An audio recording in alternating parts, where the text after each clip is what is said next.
না, কিছুতেই আমি ঝুড়ি ভাজাকে আমার বংশের বউ হিসাবে মানি না।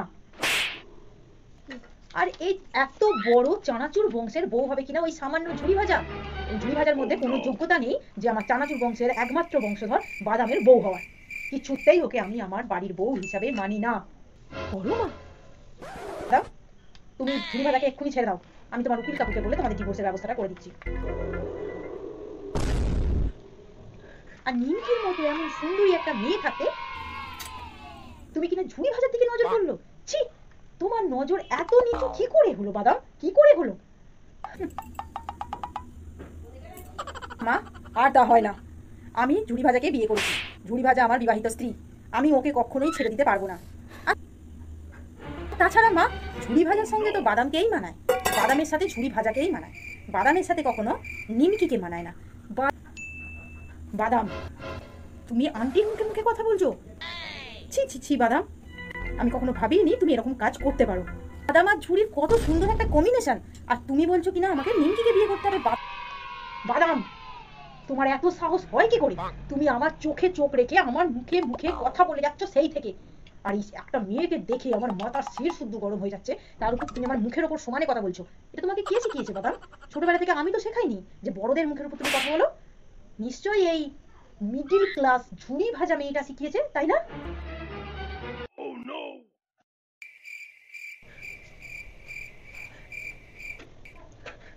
বাদাম বাবু, বড়মা কিন্তু ঠিকই বলেছে, আমার সঙ্গে কিন্তু আপনাকে ম্যাচ খায় না।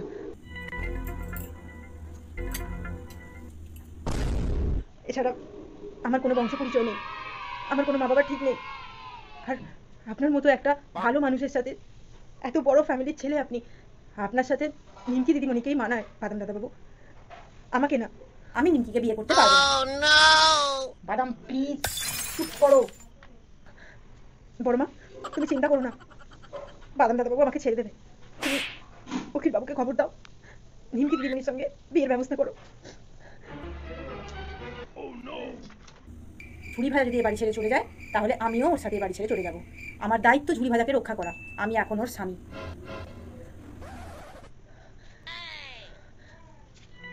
বাদাম, বাদাম তুমি সব কি বলছো?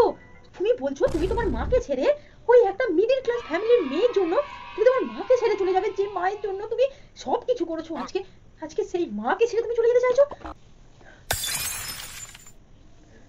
বড় মা, এত অধঃপতন তোমার, এত অধঃপতন হয়েছে তোমার। ঠিক আছে বড় মা, আমি চলে যাচ্ছি বাড়ি থেকে। যদি কখনো নিজেকে যোগ্য প্রমাণ করতে পারি, এই চানাচুর বংশের বউ হিসাবে নিজেকে যোগ্য করে তুলতে পারি, তবেই আমি এ বাড়িতে আসবো, তার আগে না। ঠিক আছে মা, তাহলে তোমার সঙ্গেও আমার আর থাকা হলো না, আমিও চলে গেলাম। তুমি সাবধানে থেকো। বাদাম, বাদাম শোনো, বাদাম, বাদাম তুমি আমার কথা শোনো। বাদাম,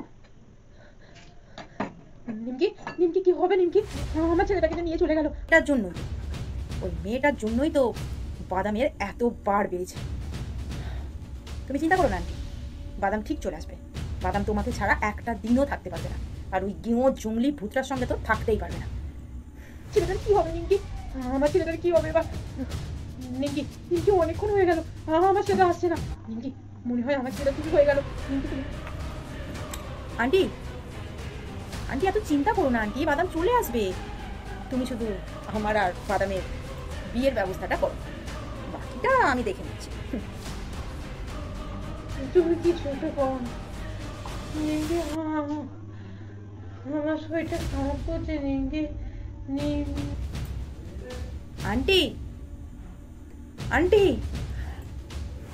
নিমকি তুমি আমার বাদামকে খবর দাও। নিমকি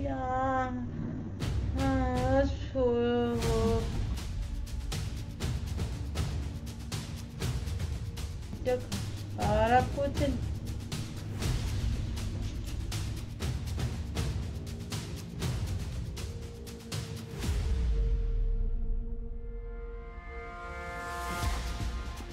কিভাবে বাঁচবে চানাচুর বংশের রানী বুটের ডাল চানাচুর? তাকে কি বাঁচানো যাবে?